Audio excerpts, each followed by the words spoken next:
നമ്മളിപ്പോൾ ജീവിച്ചുകൊണ്ടിരിക്കുന്നത് ഇപ്പോൾ യുഗത്തിലാണ്. അധിക കാലം ചിന്തിക്കേണ്ട, ലാസ്റ്റ് ഒരു 5 years ബിഫോർ എങ്ങനെയായിരുന്നു ഇത് വർക്ക് ചെയ്തുകൊണ്ടിരുന്നത്, ഇപ്പോഴെങ്ങനെ വർക്ക് ചെയ്യുന്നു, അതിനുള്ള അഡ്വാൻസ്മെൻറ്റും കാര്യങ്ങളൊക്കെ നിങ്ങൾക്ക് മനസ്സിലായിട്ടുണ്ടാവും. അതായത് നമുക്ക് സോഫ്റ്റ്വെയർ മേഖലയിൽ വേണ്ട ഒരുപാട് കാര്യങ്ങളുടെ ഹെൽപ്പ് ഇപ്പോൾ നമുക്ക് കിട്ടുന്നുണ്ട്.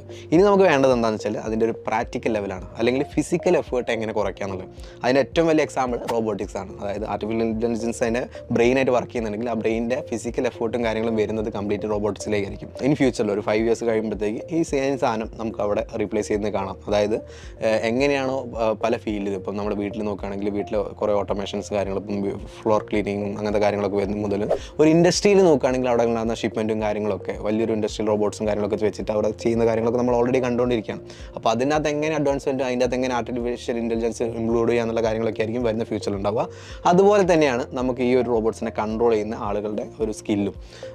കാരണം ഹ്യൂമൻസിനെ റീപ്ലേസ് ചെയ്യുന്ന റോബോട്ട്സ് ആണെങ്കിൽ ആ റോബോട്ട്സിനെ കൺട്രോൾ ചെയ്യുന്നത് ഹ്യൂമൻസിനെ ആയിരിക്കും. അപ്പോൾ അതുകൊണ്ട് തന്നെ അവിടെ സ്കിൽസും വളരെ ഇമ്പോർട്ടൻ്റ് ആണ്. അതുകൊണ്ടാണ് ഇപ്പം എൻ്റെയിൽ നമ്മൾ റോബോട്ട്സിൻ്റെ അതിൻ്റെ ഒരു കോഴ്സ് നമ്മൾ ലോഞ്ച് ചെയ്തേക്കുന്നത്. അതിൽ കൂടുതലും ഇങ്ങനത്തെ കാര്യങ്ങളാണ് പഠിപ്പിക്കുന്നത്. ഒരുപാട് സോഫ്റ്റ്വെയർസും കാര്യങ്ങളൊക്കെ വെച്ചിട്ട് എങ്ങനെ ഈ റോബോട്ട്സിനെ കൺട്രോൾ ചെയ്യാം, ആ റോബോട്ട്സിൻ്റെ കൺട്രോളും കാര്യങ്ങളൊക്കെ എങ്ങനെയാണ് ചെയ്യുന്നതെന്നുള്ള കാര്യങ്ങളാണ് അവിടെ പ്രോപ്പറായിട്ട് പഠിക്കുന്നത്. അതുകൊണ്ട് തന്നെ ഏറ്റവും റെലവൻ്റ് ആയിട്ട് നമ്മളൊരു ബിടെക് കഴിഞ്ഞ് ഈ ഒരു ഫീൽഡിൽ ഇൻട്രസ്റ്റ് ഉള്ള ആളുകളാണെങ്കിൽ ഇതൊരു ഏറ്റവും ബെസ്റ്റ് കോഴ്സ് ആയിരിക്കും എന്നുള്ള രീതിയിലാണ് എനിക്ക് സജസ്റ്റ് ചെയ്യാനുള്ളത്.